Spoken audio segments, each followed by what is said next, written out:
Have you ever faced a challenge that felt so massive, so impossible, that you wanted to just turn and run?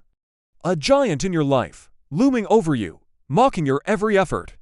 Well, today we're diving into one of the most epic underdog stories ever told, a tale of a young boy, a terrifying giant, and a faith that could move mountains. This is the story of David and Goliath. Our story begins with two armies, the Israelites and the Philistines, locked in a tense standoff in the valley of Elah. For 40 days, a shadow of fear has crippled the Israelite camp. This shadow had a name, Goliath. He wasn't just a soldier. He was a monster of a man, over 9 feet tall, armored from head to toe in bronze, and carrying a spear so heavy it would take several men just to lift it. Every morning and every evening, Goliath would stride out and shout his challenge across the valley. "Why come out and line up for battle? I am a Philistine, and you are servants of Saul. Choose one of your men and have him come down to me. If he can fight and kill me, we will become your subjects. But if I overcome him and kill him, you will become our subjects and serve us." His voice boomed, and the hearts of the Israelite soldiers sank. No one, not even their bravest warriors, dared to face him. Meanwhile, miles away, a young shepherd named David was tending his father's sheep.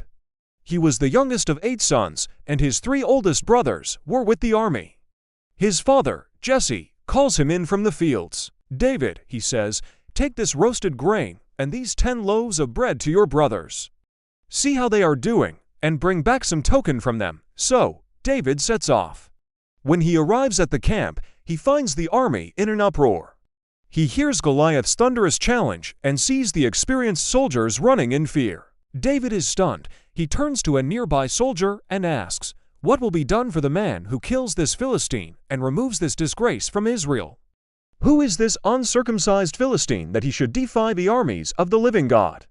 His words are overheard and eventually reach King Saul. Saul summons the young shepherd. Looking at the boy, who's barely a man, Saul says, "You are not able to go out against this Philistine and fight him.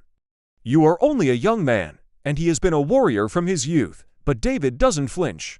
He replies with a confidence that surprises the king. "Your servant has been keeping his father's sheep. When a lion or a bear came and carried off a sheep from the flock, I went after it, struck it, and rescued the sheep from its mouth. The Lord who rescued me from the paw of the lion and the paw of the bear will rescue me from the hand of this Philistine." Seeing David's unwavering faith, Saul agrees.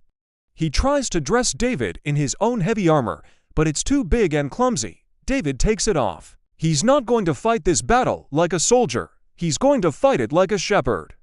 He walks to a nearby stream, picks up 5 smooth stones, places them in his shepherd's bag, and with his sling in hand, he walks out to face the giant. Goliath sees this young boy approaching and scoffs, laughing in contempt. "Am I a dog, that you come at me with sticks?" he roars. "Come here, and I'll give your flesh to the birds and the wild animals." But David's voice rings out, clear and strong, filled not with fear, but with faith. "You come against me with sword and spear and javelin, but I come against you in the name of the Lord Almighty, the God of the armies of Israel, whom you have defied. This day the Lord will deliver you into my hands, and the whole world will know that there is a God in Israel." As Goliath moves in for the kill, David runs quickly to meet him.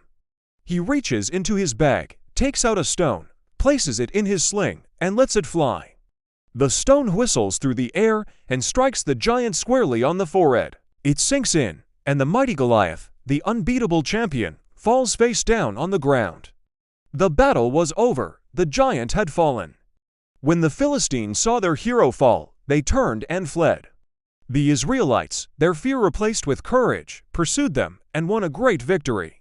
David's story teaches us that our giants, no matter how big they seem, are never bigger than our God. It's not about the size of our armor or the strength of our weapons, but the size of our faith. What giant are you facing today? Remember David, your strength doesn't come from what you can see, but from the unseen power of faith.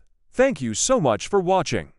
If this story inspired you, please hit that like button, subscribe to the channel, and share it with someone who needs to hear it. We'll see you in the next video.